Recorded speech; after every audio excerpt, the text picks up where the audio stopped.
Among the many enchanting tales of Lord Krishna's childhood, his playful mischief of stealing the clothes of the Gopikas stands out as a profound blend of divine humor and spiritual wisdom. This incident, narrated in the Bhagavad Puran, captures young Krishna's enduring yet mystical nature, where a seemingly innocent prank unfolds into a deep lesson on surrender, devotion, and the stripping away of worldly illusions. As the Gopikas bathe in the Yamuna river, praying for his love, Krishna's act of snatching their garments became a transformative moment, teaching them and all devotees that true connection with the divine requires complete openness and detachment from material pride. Beyond its playful surface, this leela reveals the timeless truth that God's actions, however puzzling, always guide the soul toward moksha or liberation. According to the sacred Srimad Bhagavatam and other authoritative scriptures, Lord Krishna was merely 7 years old when the divine pastime of stealing the gopis' garments occurred. At such a tender age, the very notion of lust, of worldly desire, is completely irrelevant and inappropriate to attribute to the Supreme Lord. This pastime must be understood as a profound spiritual lesson rather than a mundane event. The Bhagavad Puran clearly describes this incident as a divine play, leela, meant to illustrate deep philosophical truths about surrender and devotion. A 7-year-old child, by universal understanding, is innocent and free from sensual desires. How much more so the Supreme Personality of Godhead, who is eternally pure and transcendental? To misinterpret this sacred leela through worldly lenses is to completely miss its transcendental essence. As Shri Rupa Goswami states in Bhakti Rasamrit, Sindhu Bindu, Krishna's pastimes are like sunlight, they purify and illuminate, never contaminating. The gopis were not ordinary women, but perfected beings who saw Krishna as the soul of their souls, Antaratma. Their surrender represents the highest form of devotion, where all material barriers dissolve in pure spiritual love. This incident remains one of the most profound teachings about the nature of true surrender to the divine. It requires complete spiritual nakedness, free from all material coverings of false ego and social conditioning. The lesson is clear: to approach God, we must stand before Him in complete spiritual honesty with nothing to hide behind. On a practical level, Krishna's action of taking the gopis' clothes carried an important social message that women should maintain modesty while bathing in public water bodies. Since even the water deity, Varun Dev, is male, Krishna was reminding them to observe proper decorum by covering themselves appropriately. This aspect of Krishna Leela shows how divine actions often serve both spiritual and worldly purposes simultaneously. At a more profound level, Krishna was teaching the gopis and all devotees that maintaining worldly conventions and materialistic thinking before the divine is ultimately meaningless. Such limited perceptions represent the fundamental ignorance that binds souls to suffering in the material world. By playfully stealing their clothes, symbolizing worldly attachments, Krishna was lovingly coaxing them to break free from illusions of Maya. This episode beautifully illustrates that only through the grace of the Mayadhipati, Lord of Maya, can one transcend material bondage, as he alone can remove the veils of illusion when he chooses. The parallel between this leela and Krishna's later interaction with Arjuna is striking, yet reveals different paths to moksha. While Arjuna needed the profound wisdom of the Bhagavad Gita to overcome his attachment, the gopis achieved moksha through pure love alone. Their moha, delusion, was dissolved not through philosophical discourse, but through spontaneous, overwhelming devotion. This contrast highlights how different souls may require different approaches from the Lord to achieve the same ultimate goal of spiritual freedom.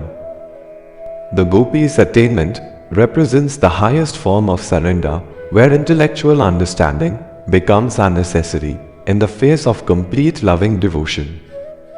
According to the Bhagavad Mahabharata, Skand 10, Chapter 22, the Gopikas were observing Ma Katyayani Vrat, a month-long vow dedicated to goddess Katyayani, praying to attain Krishna as their husband. As part of their ritual, they would bathe in the Yamuna river at dawn.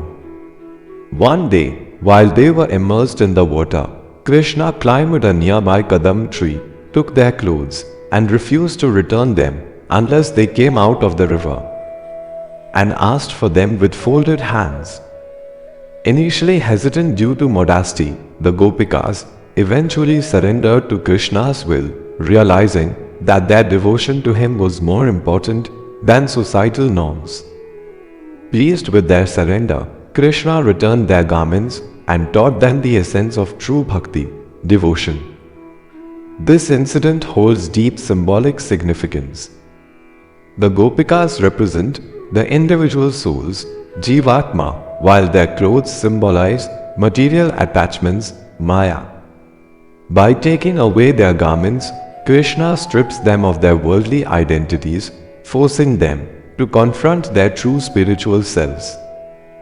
Just as the Gopikas stood naked before him, devotees must shed their ego, pride, and material desires to attain divine union.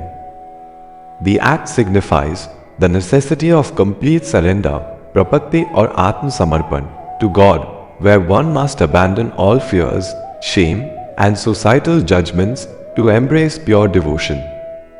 Another interpretation is that Krishna's playful act exposed the limitations of ritualistic worship. The Gopikas were performing Ma Katyayani Vrat with the desire to marry him, but Krishna redirected their devotion from selfish desires to selfless love, Nishkam Bhakti. He showed them that true devotion is not about seeking personal gains, but about loving God unconditionally. This aligns with the teachings of the Bhagavad Gita, where Krishna emphasizes the importance of selfless action and surrender. The incident also highlights Krishna's divine leela, play, illustrating how God interacts with devotees in mysterious ways to elevate their consciousness. While his actions may seem mischievous or puzzling, they always carry a deeper purpose, guiding souls towards spiritual awakening. The great acharyas like Adi Shankaracharya, Ramanujacharya, and Madhav have interpreted this episode as an allegory for the soul's journey from ignorance to enlightenment. Adi Shankaracharya saw it as the removal of avidya, ignorance, while Vaishnav saints like Chaitanya Mahaprabhu viewed it as the highest form of loving devotion, madhurya bhakti. In regional traditions, this episode is celebrated during festivals like Gopashtami and Kartik Purnima, where devotees reenact Krishna's playful pastimes. Folk songs and dances in Braj depict this leela, reinforcing the message that divine love transcends all worldly conventions.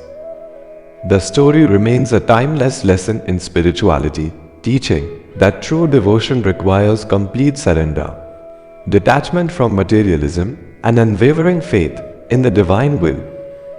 References from scriptures such as the Bhagavad Puran, Vishnu Puran, and Brahma Vaivarta Puran confirm the depth of this episode. The commentaries of revered saints further emphasize its philosophical significance. Ultimately, Krishna's act of stealing the Gopikas' clothes was not just a playful trick, but a divine method to awaken their souls, guiding them toward liberation, moksha, through the path of pure, selfless love. This story continues to inspire devotees, reminding them that God's actions, though sometimes mysterious, are always for the highest good. Sri Krishna's divine pastimes often carry deeper meanings that transcend ordinary understanding. When he playfully stole the gopis' clothes, this act symbolized the shedding of worldly attachments, shame, false modesty, ego, and identification with the physical body. These garments represent everything that makes us hesitant to stand completely open before the divine. Just as a child feels no embarrassment before their mother, why should the soul feel shy before its creator? Krishna, who has witnessed every form of existence, from the lowliest creature to the highest being, knows us in our truest, most unadorned state. He seeks not our outer coverings, but the pure, naked soul beneath. The gopis' love for Krishna was so profound that it surpassed all material attachments, including their need for clothing. In the highest form of devotion, madhurya bhav, complete self-offering is essential, not just the body, but the very essence of one's being. In the material world, people give themselves to temporary, perishable forms, but true bhakti demands surrendering entirely to Krishna, the eternal reality. He is the very fabric of existence, the water, the air, the universe itself. Every atom, every soul is an extension of his divine energy. While everything belongs to Krishna and is sustained by him, he remains untouched and limitless. The Gopis' surrender teaches us that real devotion means recognizing our soul's innate belonging to Krishna beyond all illusions of separation. And so, dear devotees, what seemed like a simple childhood prank reveals one of Krishna's most profound lessons. True devotion means surrendering everything, even our deepest attachments and false identities. The Gopis teach us that love, not logic, is the fastest path to the divine. If this video touched your heart, don't forget to like, share and subscribe our channel Healthy Natural Remedies for more timeless wisdom. Until next time, keep seeking the truth behind the leela. Hare Krishna.